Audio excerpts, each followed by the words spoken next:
Hello everyone and welcome to my YouTube channel. In today's class, we are going to explain all the tenses in just one go, in just one video. As per, I have made a lot of videos on these tenses separately. If you have problem related to these tenses, so you can go in my previous videos where you will get it, that how to get all the tenses with some logical references and some reasons. So if you have problem in tenses, you can go to my those videos. And if you want to learn all the tenses in just one go, then this video is for you guys. So here in this class and in this video, we will talk about some rules and regulation जो हमारे पास basic rules and regulations हैं. और उन basic rules and regulation की वजह से हम ये टेंसेस सीखेंगे कि इनमें क्या ऐसा लॉजिक है जो हमें समझ ही नहीं आता और हमेशा टेंसेस में हमें प्रॉब्लम्स होते हैं. So in this video you will get it. You have to be in touch with me in order to get all grasp on tenses. So here this video is for you guys. The very first thing that we do in tenses, we have to know some basic rules and regulation जो हमने ज़रूर सीखने होंगे कि हमारे पास basic rules and regulation tense में है क्या. So here we are gonna move. अब रूल्स एंड रेगुलेशन से हम शुरू ही कर देते हैं कि हमारे पास रूल्स क्या है. तो रूल नंबर फर्स्ट जो आपने रिमेंबर रखना है वो क्या है कि जब आप टेंस देखोगे तो आप क्या करोगे. तो आपको क्लियर होना चाहिए. You have to be clear that if you see, अगर आपने देख लिया कि टेंस की बात हो रही है तो सब्जेक्ट को और साथ ही ऑब्जेक्ट को आपने जरूर लगाना है. और ये जो मैं रूल्स बता रहा हूँ, ये जो फर्स्ट नंबर रूल है यहाँ पे हमारे पास, ये कोई ऑथेंटिक रूल नहीं है.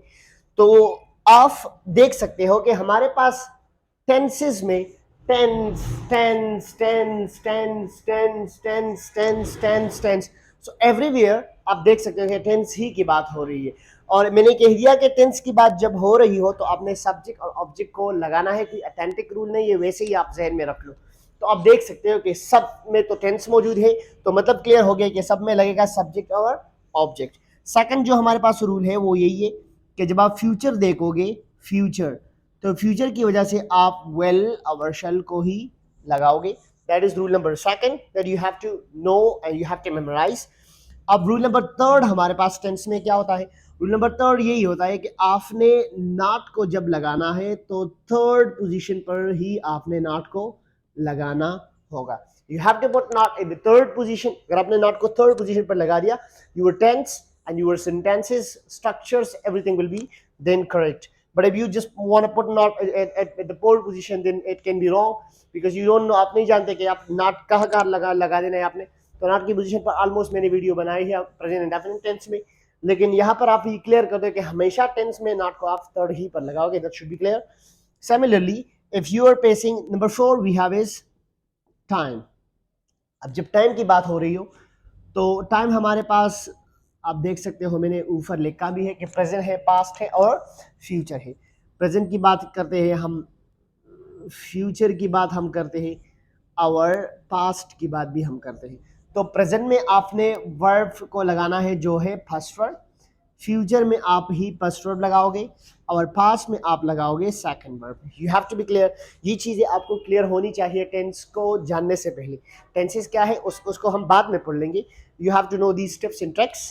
पहले क्या, टेंस की वजह से सब्जेक्ट और ऑब्जेक्ट लगाना होगा, फ्यूचर की वजह से वेल और शेल को लगाना होगा, नॉट को हमेशा थर्ड पोजीशन पे लगाना है, टाइम को जानना चाहिए कि प्रेजेंट में फर्स्ट वर्ब, फ्यूचर में फर्स्ट वर्ब, पास्ट में second verb. You have to be clear. अब जो और हमारे पास है this rule number 4. Rule number 5 जो हमारे पास है वो है परफेक्ट. परफेक्ट हम कहते हैं कंप्लीट को, जो काम कंप्लीट हो गया. और क्या कंप्लीट हो गया मैंने कह भी दिया, काम. और काम मतलब एक्शन और एक्शन मतलब वर्ब. तो हमारे पास वर्ब कंप्लीट होता है लाइक गो, वेंट और गान. तो ये वर्ब कंप्लीट हो गया गान पे. तो मैंने कहा कि परफेक्ट कंप्लीट, कंप्लीट मतलब एक्शन और एक्शन मतलब वर्ब. तो वर्ब कंप्लीट हो गया थर्ड स्टेज पे. तो मतलब क्लियर हो गया कि परफेक्ट की वजह से हम हमेशा लगाएंगे, परफेक्ट की वजह से थर्ड वर्ब को. That should be clear. Perfect की वजह से हमने थर्ड वर्ब को ही लगाना है. और रूल नंबर लास्ट जो हमारे पास है वो है कंटिन्यूस. तो कंटिन्यूस को हम प्रोग्रेस कहते हैं, प्रोग्रेस. और प्रोग्रेस हमारे पास एक वर्ब है जो ग्रामर में है progressive verb.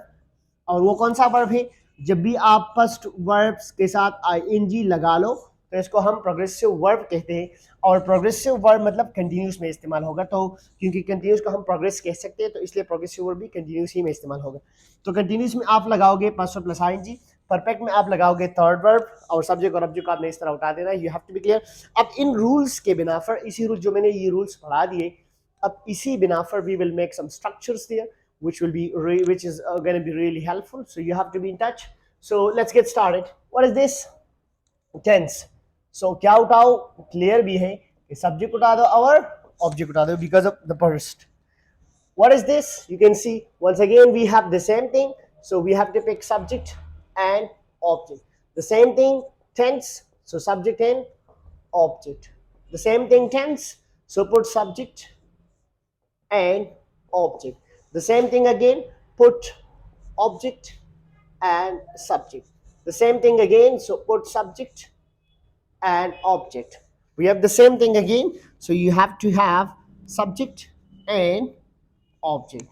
Once again, subject and object, and it becomes subject and object. So ये जो मैंने सब हर जगह पर लिख दिया सब्जेक्ट और ऑब्जेक्ट, इसलिए बिकॉज मैंने एक्सप्लेन किया कि टेंस की वजह से आप सब्जेक्ट और ऑब्जेक्ट को ही लगाओगे। अब सेकंड की बारी है, मैंने कह दिया टाइम के बारे में। अब फ्यूचर तो यहाँ पर नहीं है, तो प्रेजेंट की बात हम करें, फ्यूचर नहीं है तो फ्यूचर को छोड़ लेते हैं, नॉट की बात भी नहीं कर रहे, पॉजिटिव स्ट्रक्चर बना रहे, जो टाइम की तरह बात है। प्रेजेंट में हम इस्तेमाल करते हैं फर्स्ट वर्ब को, तो यहाँ पर वर्ब लगेगा फर्स्ट वर्ब। अब एक्स्ट्रा आपने याद कर देना है एस ई एस, कि इस ईएस हमारे पास एक्स्ट्रा इस टेंस में लगते हैं। अब इस ईएस को आपने लगाना है जब हमारे पास सब्जेक्ट सिंगुलर होता है, मतलब हमारे पास एक शख्स की बात हो रही हो, तो फिर इस ईएस वर्ब के साथ लगेगा।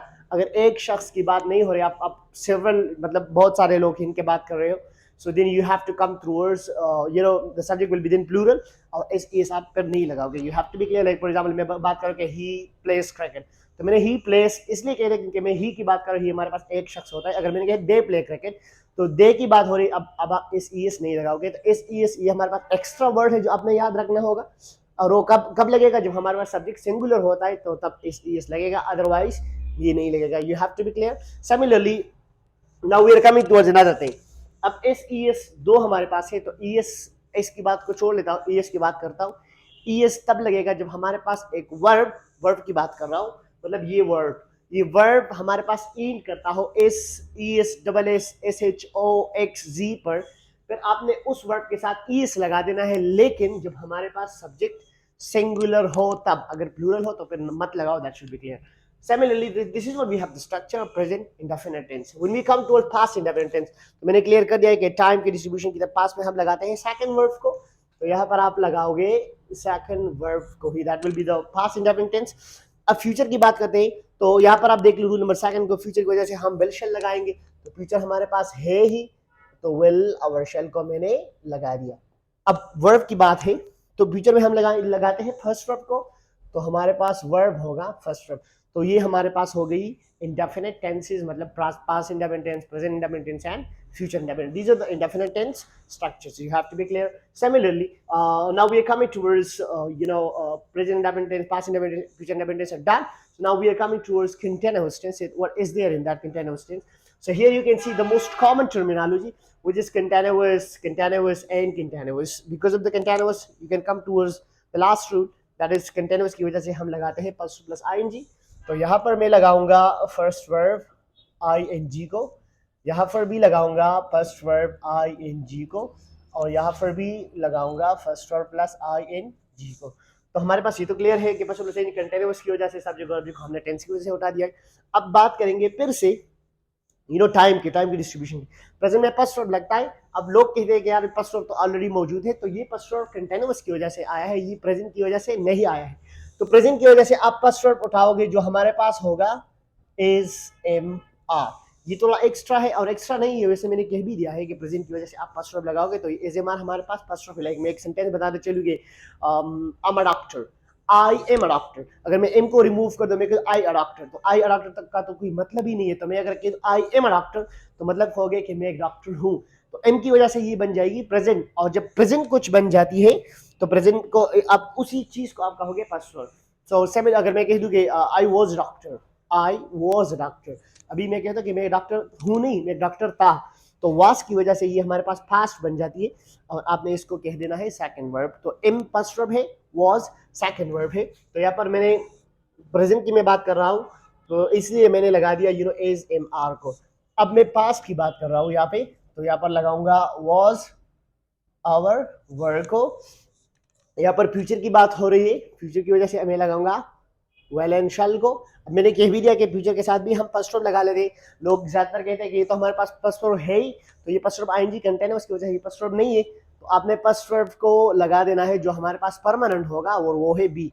ये जो सेकंड वर्ब है ये भी परमानेंट होगा, एज एम आर है ये भी परमानेंट है, और जो बी है ये भी परमानेंट होगा। मतलब हर जगह पर आप ये लगाओगे whenever you're talking about these tenses।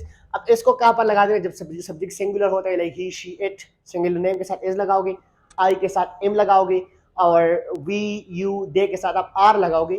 Similarly, we are talking about was and were, so was will be added whenever we have subject like I, he, she, it, और जो रेस्ट है we, you, they, इसके साथ आप were ही लगाओगे। और well shall की बात है, तो shall आप तब इस्तेमाल करोगे जब आप किसी बात पर स्ट्रेस दे रहे हो, किसी बात पर जोर दे रहे हो, किसी बात पर तवज्जो दे रहे हो, तो फिर आपने shall का इस्तेमाल कर देना है। और अगर कॉमन बात करें तो will का इस्तेमाल आपने कर देना है। You have to be clear. So this is what we have structures like that. अब यहाँ पर परफेक्ट कंटिन्यूअस की बात हम करते हैं। तो परफेक्ट कंटिन्यूअस से पहले मैं यहाँ पर एक स्ट्रक्चर भूल गया हूँ, जो हमारे पास है प्रेजेंट परफेक्ट टेंस। अब प्रेजेंट परफेक्ट टेंस में क्या है, टेंस की वजह से आप उठा लो सब्जेक्ट को और साथ ही उठा लो ऑब्जेक्ट को, तो वो तो हो गया। अब परफेक्ट है तो परफेक्ट की तरफ आओ। मैंने कह दिया कि परफेक्ट कंप्लीट एक्शन वर्ब, और वर्ब जो कंप्लीट होता है तो वो थर्ड पर होता है, तो आपने यहाँ पर थर्ड वर्ब का इस्तेमाल ही कर देना है। तो यहाँ पर जो वर्ब लगेगा वो हमारे पास होगा थर्ड वर्ब, और प्रेजेंट की वजह से हम लगाएंगे यहाँ पर हैज एंड हैव। तो ये हैज एंड हैव हमारे पास प्रेजेंट है, लेकर मैं आई हैव मार्कर, अभी मार्कर मौजूद थी तो मैंने कहा आई हैव मार्कर, तो हैव की वजह से हमारे पास ये प्रेजेंट बन जाती है कि आई हैव मार्कर। और मैंने कह दिया कि प्रेजेंट की वजह से आपने हमेशा ही फर्स्ट वर्ब को लगा देना है। अगर आप बात करें पास्ट परफेक्ट की, पास्ट परफेक्ट टेंस की, तो टेंस की वजह से फिर से उठा लो सब्जेक्ट को और साथ ही ऑब्जेक्ट को। इसलिए ये मैं भूल गया था, तो इसलिए मैं इसको दरमियान में ही लिख रहा हूँ, क्योंकि यहाँ पर इट इज नीडेड। तो परफेक्ट की वजह से जिस तरह मैंने एक्सप्लेन किया, थर्ड वर्ब को उठा दिया, और पास की वजह से अब सेकंड वर्ब लगाएं, तो हैव का सेकंड फॉर्म जो हमारे पास है वो है हैड। फॉर एग्जांपल में I have marker, I had a marker, तो marker I have marker, marker मेरे पास है। अगर मैं इसको रख देता हूँ कहीं, मैंने फॉर एग्जांपल चलो मैंने इसको रख दिया, तो मैं कहूँ आई हैड अ मार्कर, मेरे पास मार्कर है नहीं लेकिन था जरूर। So you have to be clear about that as well. Now we are coming towards future perfect tense, in which we will write subject and object, which is a compulsory step. You have to write here third verb because of the perfect. Future की वजह से आप लगाओगे well our shall को, well our shall लग गया। अब first verb future की वजह से important है because of this statement. So you have to know कि यहाँ पर हम लगाएंगे have को। तो ये हमारे पास स्ट्रक्चर्स बन जाएगी प्रेजेंट परफेक्ट, पास्ट परफेक्ट और फ्यूचर परफेक्ट की। कंटिन्यूअस भी क्लियर है, इंडेफिनिट भी क्लियर है, और परफेक्ट जो हमारे पास टेंसेस है वो भी क्लियर है, और डिटेल के साथ एक्सप्लेन किया है। अगर फिर भी मसला है तो ये रूल्स फिर से पढ़ लो एंड फिर इसकी तरफ आओ, so you will get it that perfectly। and do one thing more, when you are having this video, when you're watching this video, so be careful to have your notebook in hand। तो ये आप लिख लो और इन चीज़ों से इन rules आप वहाँ पर अप्लाई कर दो, you will get all things correctly. So here we are coming towards continuous की वजह से मैं लगाऊंगा, चलो इसको छोड़ लेता हूँ, प्रेजेंट की वजह से मैं लगाऊंगा हैज़ और हैव को बिकॉज ऑफ प्रेजेंट। परफेक्ट की वजह से लगाऊंगा बिन को, जो हमारे पास थर्ड वर्ब है, बीन भी आप कह सकते हैं उसको, और कंटिन्यूअस की वजह से लगाऊंगा पास्ट प्लस आई इन जी को। सिमिलरली यहाँ पर व्हेन वी कम टूवर्ड्स, तो यहाँ पर हैड लगाऊंगा because of the past. Perfect की वजह से आप लगाओगे बिन को, जो हमारे पास थर्ड वर्ब है, और साथ ही लगाओगे पास्ट प्लस आई इन जी को। इसको क्यों, बिकॉज ऑफ कंटिन्यूअस रूल्स यहाँ पर दिए गए हैं।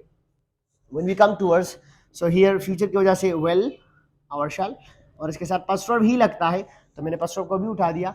अब बात कर रहे हैं परफेक्ट की, तो बिन ही लगाओगे, और past verb plus I N G को बी ऑफ साथ में लगाओगे, तो ये हमारे पास परफेक्ट कंटिन्यूअस टेंसेस है। अब ये स्ट्रक्चर्स कंप्लीटेड नहीं है, क्योंकि इसमें आप देख सकते हैं कि टू टेंसेस हमारे पास कंबाइंड टुगेदर हो गए हैं, गेट टुगेदर हो गए हैं। तो हम क्या करेंगे, इसमें थोड़ा एक्स्ट्रा मॉडिफिकेशन लाएंगे। जो ऑब्जेक्ट के बाद आप लगाओगे, यहाँ पर स्पेस नहीं है तो मैं यहाँ पर ही लिख देता हूँ, सिंस, फॉर एंड टाइम। यहाँ पर भी आप लगाओगे सिंस फॉर प्लस टाइम, और यहाँ पर भी लगाओगे since for plus time. These are the structures of all the tenses that we have done. अब यहाँ पर सेंस पार की बात हम करते हैं, तो सेंस पार का इस्तेमाल आप तब करोगे जब आप सेंस को इस्तेमाल तब करोगे जब कोई नॉन टाइम की बात करो, कोई ऐसा टाइम जो आपको मालूम होता है, तो फिर आप सेंस को इस्तेमाल कर लेंगे। मैं कहता हूँ कि मॉर्निंग टाइम से तो सेंस मॉर्निंग, नाइट टाइम से since night. If I am talking about 2 hours 2 घंटों से, मैं कहूँगा for 2 hours you have to be clear. तो सेंस का इस्तेमाल जब एग्जैक्ट टाइम हो, फार का इस्तेमाल जब वेग टाइम हो, कोई अननोन टाइम हो, फार कोई नोन टाइम हो, तो सेंस का इस्तेमाल सभी स्ट्रक्चर में ऐसा ही होता है। So this is what it is like that. Now इजमार का इस्तेमाल भी हो गया, वाज वर्क का भी। अब हैज एंड हैव रह गया है, तो हैज का इस्तेमाल ही शी इट के साथ, आई वी यू दे के साथ। हैव का इस्तेमाल, हैव में कोई ऐसा ऑप्शन ही नहीं है, और विल शेल बी क्लियर के शेल स्ट्रेस के लिए विल आप सिंपली इस्तेमाल कर दोगे। अब इसकी ये जो हमारे पास स्ट्रक्चर्स है, ये तो बन गई स्ट्रक्चर से, तो हम क्लियर हो गई। ये टेंस की वजह से मैंने सब्जेक्ट और ऑब्जेक्ट को उठा दिया सब में। सिमिलरली फ्यूचर की वजह से विल शेल बी लगा हुआ है। नॉट पोजीशन अब थर्ड पर रिक्वायर्ड है। अब कहीं पर भी नॉट लगाना चाहते हो, लाइक फॉर एग्जांपल मैं यहाँ पर लगाना चाहता हूँ, तो यहाँ पर स्ट्रक्चर मैं नॉट की वजह से कुछ इस तरह बना दूंगा कि subject plus do and does plus not first verb and then object. तो ये हमारे पास एक स्ट्रक्चर बन गई। तो नॉट को आप देख सकते हो, नॉट को पोजीशन मैंने प्रमोट कर दिया है बिकॉज ऑफ डू डज की वजह से। तो अक्सर स्टूडेंट्स यही पूछते हैं कि डू डज यहाँ पर हम क्यों लगा लेते हैं, तो नॉट की पोजीशन को प्रमोट करने के लिए हम यहाँ पर डू एंड डज को लगा लेते हैं। इसलिए यहाँ पर भी आप कुछ इस तरह कर दोगे, सब्जेक्ट लिखोगे और डू डिड लिखोगे, पास्ट की बात है तो डू का सेकंड फॉर्म डिड है, और फिर आप लिखोगे नॉट को, नॉट के साथ आप फर्स्ट वर्ब ही लगाओगे और ऑब्जेक्ट को। अब स्टूडेंट्स पूछते हैं कि यार सर आपने तो कह कि पास्ट की वजह से हम सेकंड वर्ब लगे, तो ये फर्स्ट वर्ब क्यों हो गया। तो आपको ये क्लियर होना चाहिए कि टेंसेज में हम एक सेकंड वर्ब लगा रहे तो दूसरा नहीं लगा सकते एक सेंटेंस में।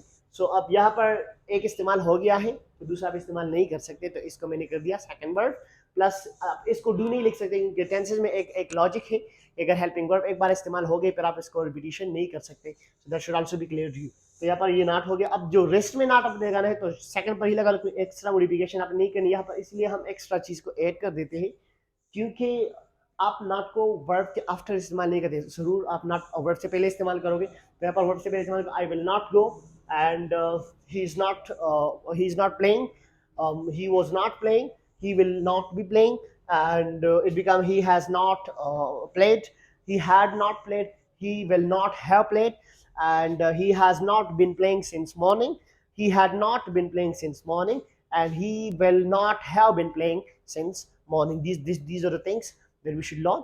And this video is going to be a bit longer, so I'm going to stop this video right here. अभी इस वीडियो को मैं hand over कर देता हूँ because I don't have much space here. So just give me some space, and tomorrow I'll make another video about use of these tenses कि इन्हीं tenses को आपने कहाँ पर इस्तेमाल कर देना है और किस तरह आपने इस पर स्पीकिंग कर देनी। तो एक और वीडियो कल इंशाल्लाह मैं इस पर बना दूंगा, और इसकी उर्दू की पहचान क्या क्या होगी वो भी बहुत सिंपल कर दूंगा मैं आपको। That should be also clear. Rules and regulation के बेस पर ही जाएंगे। आप इससे एक पिक्चर ले लो, खुद के साथ सेव कर दो, so that it should be it is a kind of fruitful for you. So you need to have knowledge about all the tenses, and wait for that video. Don't miss that. That is part number first, and you should watch part number second in order to